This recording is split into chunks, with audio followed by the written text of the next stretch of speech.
रायपुर से खबर, जब वैभवी अग्रवाल को यूपीएससी एग्जाम में सफलता मिली है। वैभवी ने 35वीं रैंक हासिल की और तीसरी बार में वैभवी को कामयाबी मिली है। रायपुर में रहकर ही परीक्षा की तैयारी की और रैंक के आधार पर आईएएस बनना तय है। तो वैभवी अग्रवाल यूपीएससी एग्जाम में सफलता हासिल की, 35वीं रैंक उन्हें मिली है और मेहनत रंग लाई है। तीसरी बार में वैभवी को ये कामयाबी मिली है। तो रायपुर में रहकर ही उन्होंने परीक्षा की तैयारी की और जो रैंक उन्हें मिली है उस रैंक के आधार पर आईएएस बनना उनका तय है। अगर कोई छात्र प्रतियोगी परीक्षाओं की तैयारी कर रहा है, कोई अभ्यर्थी, तो उसका सपना होता है कि यूपीएससी का एग्जाम क्लियर कर ले। रायपुर की वैभवी न सिर्फ यूपीएससी की परीक्षा तो पास की है, बल्कि 35वीं रैंक लाकर आईएएस पूरी मिलने की भी जो चुनौती है उसको भी पूर्ण कर लिया है। वैभवी हमारे साथ हैं। वैभवी, सबसे पहले बधाई हो आपको। धन्यवाद, थैंक यू। एक सपना होता है जो भी तैयारी करने वाला होता है कि आईएएस बनना है। सबसे बड़ी परीक्षा होती है भारत की, कम से कम जो प्रशासनिक सेवा की होती है, उसको पार कर ली। क्या चुनौतियां रही, क्या तैयारियां रही जो लोग कर रहे हैं उनके लिए मैसेज? थोड़ी एग्ज़ाम कठिन ज़रूर है, पर लेकिन मैं यही बोलूँगी कि मेहनत करते रहो, रिजल्ट ज़रूर मिलेगा। आज नहीं, कल ज़रूर मिलेगा। मेरा तीसरा अटेम्प्ट था? जी, मेरा तीसरा अटेम्प्ट था। मेरे पहले 2 अटेम्प्ट में नहीं हुआ था। मैंने वो 2 अटेम्प्ट में जो गलतियाँ हुई उसको, उस मिस्टेक्स को समझी, मैं कहाँ पे काम कर सकती हूँ, मैंने उन पे काम किया और इसीलिए मैं इस रिजल्ट तक पहुँची। पहले अटेम्प्ट में कितना रैंक आया था या फिर क्या प्री में निकला? नहीं, पहले अटेम्प्ट में मेरा इंटरव्यू नहीं आया। इंटरव्यू तक गए थे? नहीं, इंटरव्यू नहीं नहीं गए आया। थे। Second attempt? सेकेंड अटेम्प्ट में मेरा प्रीलिम्स नहीं हुआ था। प्रीलिम्स नहीं हुआ था। कहाँ लगा, कहाँ चूक हो रही है, उसको दूर करना चाहिए? अब वही प्रीलिम्स में मेरा थोड़ा वीक था, तो वो मैंने प्रीलिम्स के हिसाब से पढ़ाई करी। मेंस में मेरे नंबर जो 2023 में जो थोड़े से 2 अंक कम थे मेरे इंटरव्यू आने से, तो मैंने उसमें आइडेंटिफाई किया कि कौन से एरिया में मैं वर्क कर सकती हूँ। जैसे मेरा ऑप्शनल था, ऐसे एथिक्स था, तो उन सब चीज़ों पे मैंने काम किया। आपका एजुकेशनल बैकग्राउंड क्या रहा है? स्कूलिंग कौन से उससे हुई, फिर कॉलेज कौन से सब्जेक्ट से किया आपने?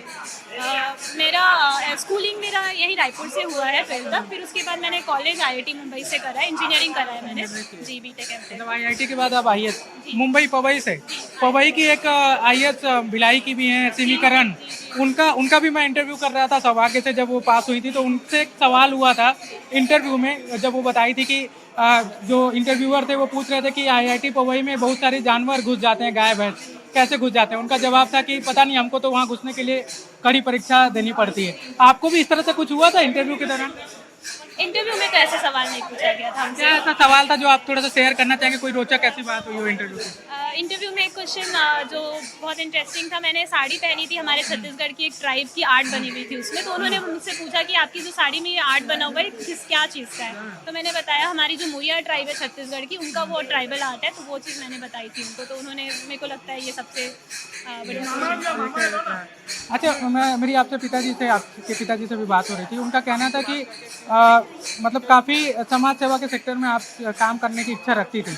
आप एज ए आईएएस कौन सा चाला कि सबके लिए काम करना होता है, लेकिन एक कुछ चैलेंज कुछ लेकर चल रही होंगी कि मुझे इसको पूरा करना है? मुझे ऐसा लगता है कि विमेन एम्पावरमेंट और एजुकेशन सबसे इम्पोर्टेंट सेक्टर है, तो मेरा भी फोकस उसी में रहेगा। यूपीएससी में रायपुर की वैभवी अग्रवाल 35वीं रैंक लाई हैं और आईएएस मिलना उनको तय है। उनके पिताजी हमारे साथ हैं, शीतल अग्रवाल जी, उनसे बातचीत करने की कोशिश करते हैं। शीतल जी, कैसे लग रही है? हालांकि इतनी बड़ी सफलता है, सबसे बड़ी परीक्षा जो है बिटिया पास कर, खुशियाँ तो होगी, बहुत ज़्यादा खुशी तो है ही है। हाँ, काफ़ी बताया जा रहा है कि वैभवी को लेकर आप जो तैयारियां थी उसको कराने को लेकर क्या प्लानिंग पर आप एज ए पेरेंट्स काम कर रहे थे? मैं तो जैसे पिता का काम है वैसा करता था, लेकिन इसके जो गुरु लोग थे वो लोग इसके महत्वपूर्ण है। इसके गुरु लोग हमेशा इसका सहायता करते रहे। बचपन से जितने भी गुरु रहे हैं, अभी जो मेंटर जिसको कहते हैं आजकल, मैं तो गुरु ही कहता हूँ, उन लोग हमेशा इसका सहायता करते, हर चीज़ में, पैसे से लेकर के और पढ़ाई तक के सब इसका सहायता उन्हीं लोगों ने की।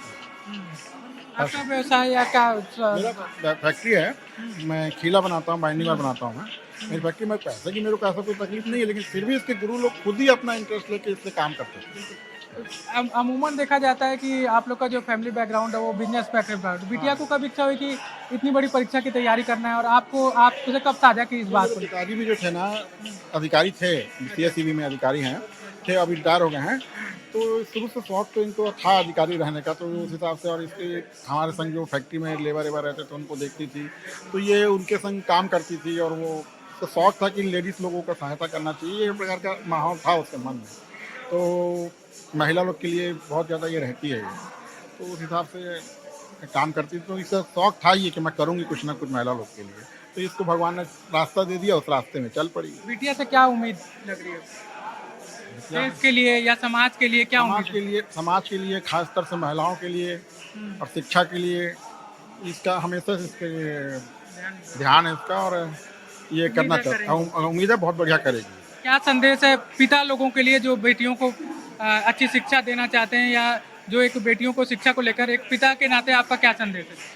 मेरे बेटियों को तो आगे बढ़ाना ही चाहिए। बेटी तो सौभाग्य से मिलती है कहते हैं, और मेरे को तो मिली है बेटी सौभाग्य से, और बेटी को तो पढ़ाना ही चाहिए। बेटी लोग बहुत वो रहती हैं, कीमती रहती हैं। इनके माता जी के बारे में पता चला कि नहीं रही, क्या कब हुआ घटना, कौन सा? मुझे अभी बहुत छोटी थी, 4 साल की, तो तब चली गई थी। फिर देखभाल और बाकी चीज़ें जो अकेले सब हम ही लोग ने किया। हमारे फैक्ट्री में रहते थे हम लोग, तो हमारे यहाँ की लेडीज़ लोग की सहायता करते थे, जो हमारी फैक्ट्री में काम करती हैं उन लोग भी सब सहायता करते थे। धीरे धीरे पढ़ती गई है। भाई भी हैं इनके कोई? भाई से एक भाई है और एक बहन है। ये सबसे बड़ी है परिवार में? नहीं, ये बीच की है, बहन बड़ी है और एक छोटा भाई है।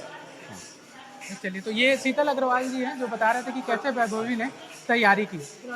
रायपुर से कैमरा से